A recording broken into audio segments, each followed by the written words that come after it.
So, herzlich willkommen hier bei German Beginners und dem Sniper Fury Clan. Wir haben ein neues Update erhalten, deshalb erkläre ich euch jetzt das neue Menü.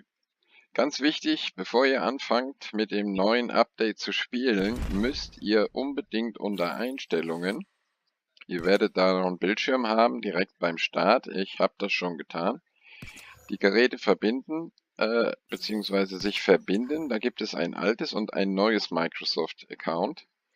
Aus datenschutzrechtlichen Gründen wird das alte abgeschafft und das neue. Damit der Spielstand stimmt, müsst ihr euch unbedingt mit dem neuen Microsoft-Konto verbinden und das alte verbindet lassen. Nur so kann euer Spielstand entsprechend auf dem neuen Konto, was in Zukunft nur noch vorhanden sein wird, äh, gespeichert werden. Ganz wichtig. Erstes, wenn ihr reinkommt ins Spiel, in das neue, unbedingt darauf achten, in dem neuen Microsoft Account Button, das ist der blaue, anmelden. Wie das geht nochmal, ihr geht hier in das Hauptmenü, was ihr ja kennt, vom Allgemeinen her, tägliche Herausforderungen, Preise, die man gewinnen kann, Chatsystem, dann Angreifer, beziehungsweise ich gehe mal drauf, Basis, Angriffe, ob abgewehrt oder nicht. Dann haben wir hier das Chat, dann haben wir hier die Freundesliste, dann haben wir als nächstes die Einstellungen. Und hier unter den Einstellungen geht ihr auf Verbinden. Da ist dann das Feld, blaues Feld mit Microsoft-Konto verbinden, unbedingt tätigen. Ihr müsst mit dem grünen Verbindung drin bleiben in der Übergangsphase, damit die Spielstände auf beiden Konten gehalten werden. In Zukunft wird es nur noch dieses Konto geben und damit die Spielstände dann da sind, unbedingt anmelden. Wichtig. Ansonsten haben wir hier wieder das normale Anpassen und Menü auffüllen, was man so kennt. Also man kann hier sich dann einstellen, was man alles zeigen möchte. Ich mache jetzt mal hier für euch zu Demo-Zwecken alles auf an, damit ihr alles seht auf dem Startbildschirm. So, und dann habt ihr hier unten die altbekannten Zeichen. So war es ja im letzten Menü auch. Wenn man da draufklickt, kommt man da direkt in seine Basis. Wenn man hier draufklickt, kommt man direkt auf die normalen Missionen zu spielen oder eben Spezialeinsätze zu setzen. Dann hat man hier entsprechend die aktuelle Beherrscher-Kontrollphase. Oh scheiße, ich sehe gerade, ausgerechnet, wir haben es um 4 Punkte verpasst. Schade, ich hatte eigentlich gestern Abend, wie ich aufgehört habe, fest damit gerechnet, dass wir das Gebiet bekommen. Egal, wir gehen zurück, sind wieder im Menü. Hier sehen wir dann die Basis mit einem Direktklick. Hier sehen wir dann die Clan-Mission Bosskampf. Hier ist neu beim Bosskampf, wenn man Erkennungsmarken haben möchte, kann man nicht mehr Missionen spielen oder Angriffsmarken einsetzen. Jetzt muss man Spezialmissionen setzen und die dauern immer 2 Stunden. Hat natürlich den Nachteil, erstens, man bekommt nicht so schnell so viel Münzen wie früher. Hat aber den Vorteil zweitens, die Herausforderung Spezialeinheiten, so und so viel setzen, läuft hier besser. Leider sind die Preise aber immer nur die Münzen, mehr nicht. Traurig, aber wahr, es ist leider vorbei. Das aber wiederum zeigt dann hier in der kleinen Mission, dass ihr in Zukunft auch entsprechend eure Einsätze, Gott sei Dank hatte ich Marken gesammelt, dass ihr eure Einsätze bedacht einsetzt beim Boss. Und als Teamplayer ist bei uns zum Beispiel die Regel, dass jeder nur so viel Schaden machen darf, wie an Gesamtmetern Schaden da ist, durch die Anzahl der Personen im Clan, damit jeder denselben Wert, also jeder einen Angriff durchführen kann und auch das verdient. Leider hat man sich gestern nicht dran gehalten. Es war aber nicht ich, der den Fehler gemacht hat. Ich habe zwar einen zu hohen Wert gemacht, aber irgendjemand hat ihn gestern schon getötet. Und eigentlich sollte er bis kurz vor Ablauf leben. So, dann hat man hier wie früher die entsprechende Aufteilung. Und hier diesen Button kennen auch die meisten. Da können sowohl Offiziere als auch der Clan-Leader den normalen Boss, der gestorben ist, hätte ich dann gestern Abend auf Hardcore stellen können. Dann wird der noch schwieriger, hat mehr Meter und hat entsprechende Schutzschirme mit drin, die man auch erledigen muss. Aber das Ganze kostet auch Energie, und zwar umgerechnet Energie im Wert von 600 Rubinen. So, dann hier haben wir wieder die große Grafik, da kommt man auch direkt in die Basis. Dann haben wir hier die Grafik vom Kampfpass. Ich habe meinen heute Morgen gerade fertig gemacht, könnte mir jetzt die Preise einfordern, mache ich noch nicht. Dann haben wir hier oben, wie wir es eigentlich kennen, einmal das Waffenarsenal, wo man drauf kommt, und alles andere ist unsere Liga, derzeitigen Stände. Hier hat man das etwas, die Grafiken verändert, aber ansonsten ist es gleich geblieben in der Struktur. So, jetzt wird es interessant, weil es gibt neue Funktionen. Einmal hier im Shop, da haben wir hier wie bekannt die Schlachtpakete. Es gibt diese orangenen Schlachtpakete leider nicht mehr. Dafür wurden mir jetzt eben Clanmünzen, Bossmünzen gegeben, muss man sagen. Damit wurde das verrechnet mit den Kisten, die ich noch hatte und nicht eingelöst waren. Dann haben wir den Schwarzmarkt, auch wie gewöhnt, mit Hände oder Gold zu kaufen, auch wie gewöhnt, dass man umschalten kann auf neue Preise. Unten wie immer die Sonderangebote, dann die exotischen, die Sturm- und die Sniperwaffen, hier oben jeweils was im Angebot da ist. Achtung, ein Hinweis zu den Angeboten. Ich gehe nochmal kurz in den Shop. Diese Angebote, die hier sind, wie ihr seht, die innere Stimme, die sind zwar schön und günstig, aber für die Mission R25 geeignet, und der Maximalschaden ist dann entsprechend gering. Wenn wir in die Mission R26 kommen, braucht man Minimum 3175. Und wie ihr feststellen könnt, die Waffe, die jetzt im Angebot ist, wo haben wir sie, welche war's, noch weiter zurück, meine Güte, da haben wir sie, die innere Stimme, hat nur 3125. Das heißt, diese Automatikwaffe könnt ihr dann in der Mission R26 nicht verwenden. Es gibt eine Ausnahme, ihr könnt euch unter dem Uniform die Fähigkeiten so zusammenstellen, dass die Sniper-Fähigkeit erhöht wird.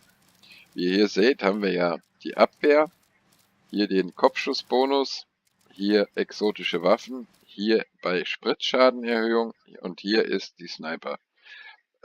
Es gibt Rüstungsteile, die euch einen Sniper-Bonus gewähren. Wenn ihr da hoch genug kommt an Prozenten, könnt ihr auch noch eine Sniperwaffe aus R25 verwenden in R26. Genauso auch bei Sturmgewehren. Kleiner Tipp am Rand. So, dann kommen wir wieder zurück auf die ursprüngliche neue Startseite, was sich die Programmierer haben einfallen lassen. Hier das altbekannte Chatsystem. Hier ist einmal unser Chatsystem innerhalb des Clans, das ist der untere mit den Vierecken, und hier haben wir den weltweiten Chat, wo man sich austauschen kann und wo man Tipps erfragen kann und so weiter. Auch ich bin da hin und wieder zu Besuch, DE Commander, und ihr wisst es, ich bin's dann, der Jürgen von German Beginners. Aber ihr seht es ja auch, dass German Beginners dasteht. So, dann haben wir hier das Verteidigungsprotokoll und das Angriffsprotokoll. Kennen wir auch schon alle, Mann? Hat sich nur grafisch etwas aufgearbeitet. Dann haben wir hier oben neu ein Button mit Gratis. Das sind diese täglichen Belohnungen, wo man die entsprechenden Werbungen von 35 Sekunden sind es, glaube ich, anschaut und bekommt dann die Preise. Also wie hier bei den Rubinen, ihr kennt es alle. Wenn ihr das schon gespielt habt, Sniper Fury, kennt ihr es alle. Da hat sich nichts verändert. Das bleibt so. Es ist auch die Pausenzeit von 3 Stunden, bis man wieder Rad drehen kann. Ja, was gilt es noch zu sagen?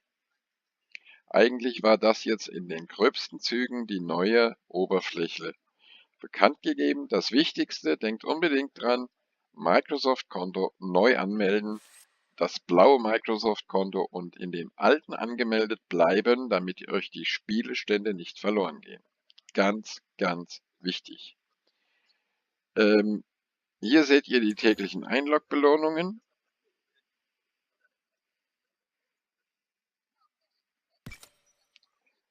Dann, was dieses Briefsymbol jetzt bedeutet, ja, wie ich mir schon dachte, das ist das Nachrichtensystem, wo ich als Clan-Leader entsprechend Mitteilungen schreiben kann oder das System automatisch Mitteilungen gibt, wenn Clan-Spenden von Gold oder Clan-Punkten in den Kern oder sonst wohin gegeben wurden. Im Clan HQ kennt ihr ja alle den Reaktorkern, die entsprechenden Kriege, die man führen kann, durch Krieg beginnen. Ihr habt hier ein Abstimmungsfeld, wenn ihr nicht Leader seid. Dann wird abgestimmt und sobald die Hälfte des Teams der Meinung ist, man führt Krieg, wird der Krieg gestartet. Hier kann man sich dann ausleihen. Einen gibt es umsonst, andere für Rubine. Einen Truppkameraden zum Beispiel. Jetzt muss ich mal gerade hier, um das Bild zu verlassen, die Videoleiste so wegmachen, die ihr sie nicht seht. Das ist für mich. Dann haben wir hier das Verteidigungssystem. Hier könnt ihr euch die Fahne leihen. Je nachdem, wie stark euer Clan ist. Also welchen Level, wie ihr hier seht, haben wir 5. Bei dem nächsten hätten wir dann eine Verteidigung der Einmarschphase 5 mehr wie jetzt. 6% mehr bei der ausgeliehenen Fahne. Das heißt, statt 15 wären es dann 16. Dann haben wir das Waffenarsenal, wo man sich eine umsonst leihen kann, die anderen für Rubine. Kleiner Tipp am Rande. Bei dem Verteidigungssystem ist auch noch interessant, ihr könnt hier Uniformteile holen. Ich mache das schon mal gerne, wenn wir im Clankrieg sind und ich möchte gerne stärker auf den Kern gehen, dann hole ich mir hier schon mal eine Rüstung, weil man dann entsprechend höheren Schaden anrichten kann. Dafür müsst ihr natürlich darauf achten, dass ihr dieses Symbol habt. Entweder Boss oder Kern. Schadenerhöhung. Hier der hier zum Beispiel, den nehme ich sehr gerne für 150.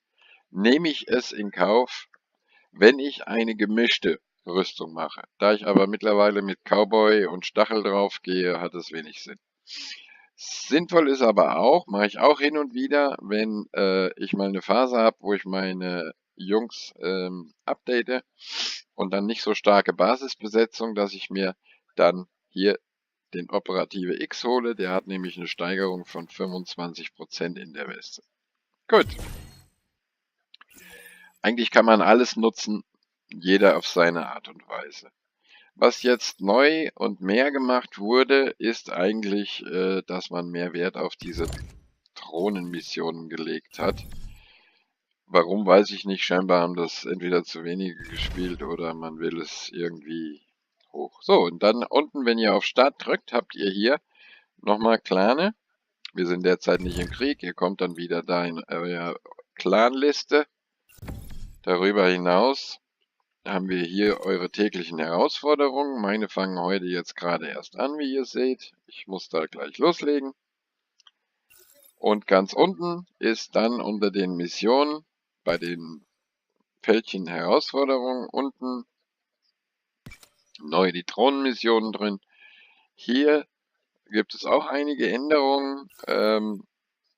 In der Basis werden die Geschütze und der Schutzschirm nicht mehr mit Mikroprozessoren ein Upgrade gemacht, sondern der geht jetzt automatisch mit hoch. Das heißt, das Verteidigungssystem geht jetzt genauso automatisch hoch mit dem Rang deiner Basis wie die Drohnen auch. Also die Verstärkung braucht man nicht mehr abzudaten, die ist dann sofort da, wenn eure Basis sich verbessert hat. Ja, das war's im Großen und Ganzen von dem neuen Upgrade. Auf den ersten Blick muss ich sagen, sieht schön aus, nicht schlecht gemacht. Wichtiger ist mir aber, dass hoffentlich das Programmiererteam von GL die vielen Fehler in den Griff bekommen hat, ständige Abstürze im Chat, ständige Aufhängen des Spiels, dass das in Zukunft besser läuft. Das würde mich persönlich sehr freuen und ich denke, ihr auch. Okay, danke euch, macht's gut, bis zum nächsten Mal.